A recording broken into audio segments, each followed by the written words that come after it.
Botak, kau dengar baik-baik saya berbicara ini. Kau pasang kopu daun telinga lebar-lebar. Dan saya akan ceritakan dari awal sampai akhir Bapak Jokowi di tanah Papua. Jadi kau jangan buat hanya narasi-narasi kopu omong kosong. Dari kau lihat data-data apa itu, Abu Nawas itu saja. Jadi data itu yang buat tuh manusia. Manusia itu punya yang namanya lidah. Lidah tak bertulang. Sekarang ngomong A, besok ngomong B. Dan kau pahami baik-baik. Kau bilang tingkat pengangguran di era Jokowi banyak. Karena mereka itu orang pemalas, terlalu kerja. Coba mereka datang ke Papua. Pasti pekerjaan banyak. Yang ketiga, saya katakan lagi.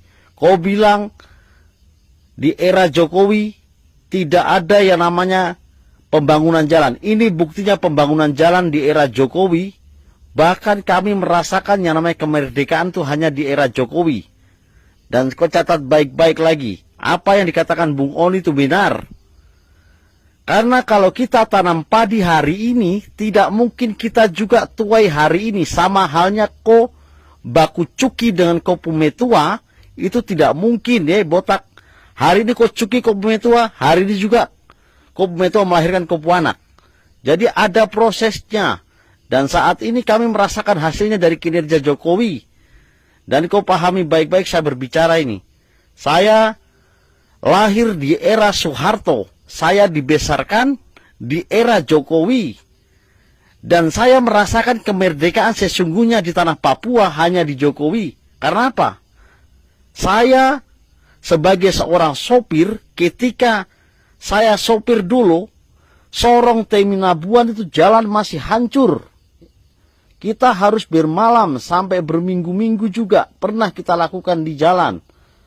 Dan 2013 itu pun jalan di Kalitaputar itu putus jembatannya. Kau dengar baik-baik. Itu kita harus berhari-hari.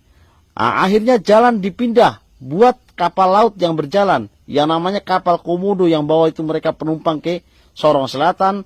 Dari Sorong Selatan kembali ke Sorong Kota. Jadi buat kau hanya cuma tahu fakta, data, itu tidak ada namanya dalam sejarah. Yang ada di situ hanya banyak kebohongan. Jadi kalau kau mau tahu data yang pasif, kau datang sendiri, kau turun tangan, baru itu nyata. Dan yang terakhir saya katakan buat kau botak, ingat, hutang di era Jokowi itu sebelumnya juga sudah ada di era SBY, bahkan di Megawati. Tapi mereka mana pembuktian jalan atau fasilitas lainnya pembangunan di Papua terada. Jadi mereka hanya datang